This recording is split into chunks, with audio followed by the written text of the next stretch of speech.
Now, according to recent news, staff shortages in the hospitality industry are at a record low. But for some companies, robots are helping to fill the gap. Well, we don't need a robot tonight because Matt Allwright quickly volunteered to help himself with a trip to the pub. No surprise there to find out which is better, man or machine.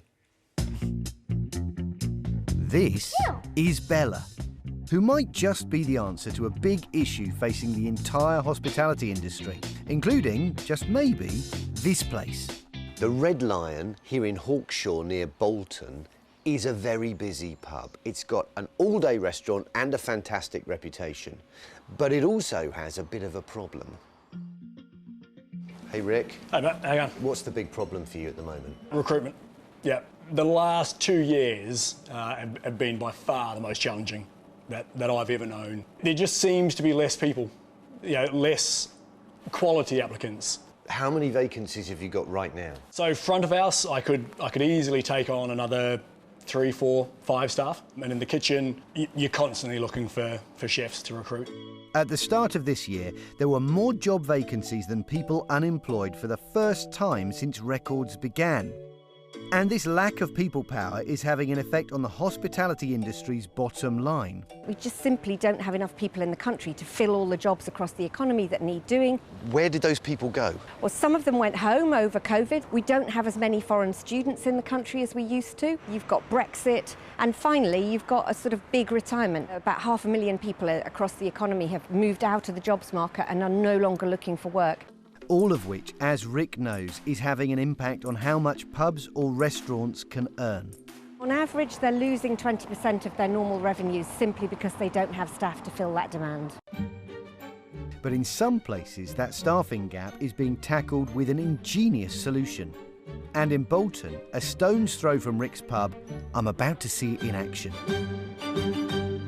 Allow me to introduce you to my 2 new robotic waiting friends. Here we have Bella and this is Hola. I'm going to see how they work in the kitchen while Rick gets the experience of being served by them. How does that sound? Nice!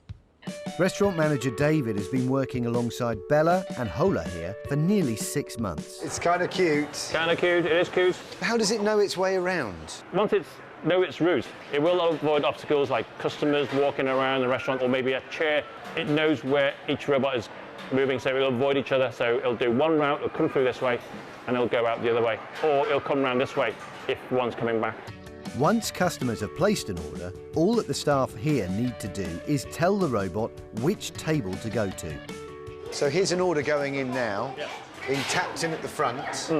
It's tapped in the table numbers, basically. We've got 2 tables that he's going to go to. So each tray can be a different table. It can do, yes. And they take it off themselves as it lights up. And of course, there's no wages to pay. At just shy of £10,000, they're a big investment, but one that David says is well worth it. So how many robots are you using here? 3. And how many staff would be required to do that work otherwise? Probably around about 7. Wow. Time to see what Rick thought of his dining experience. Hey, Rick. Hey, Wow. Matt, hang on. You got your food then? Yeah, it was great. And the service, how did that work out? Yeah, to be honest, I probably enjoyed it more than I thought I would. So we're talking about £10,000 for one of these machines. Yep. Would that make sense financially for you if you could make it work somehow? Yeah, it would. Because ultimately that's a one-off cost. You don't have to spend time training. You don't have the robots calling in sick. So in the long term, the benefit would be there. Take those robots and put them into your pub. Yeah. What would happen? Would it work? No. The idea behind it and replacing a staff member works, but the reason you go to a pub is for the social interaction, and you miss that with a robot.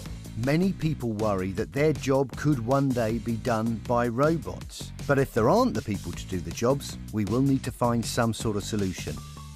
As for social interaction, well, maybe we should give them more of a chance on that one. Do you enjoy working at the restaurant? What's that like? Do you follow sport at all? You a football fan?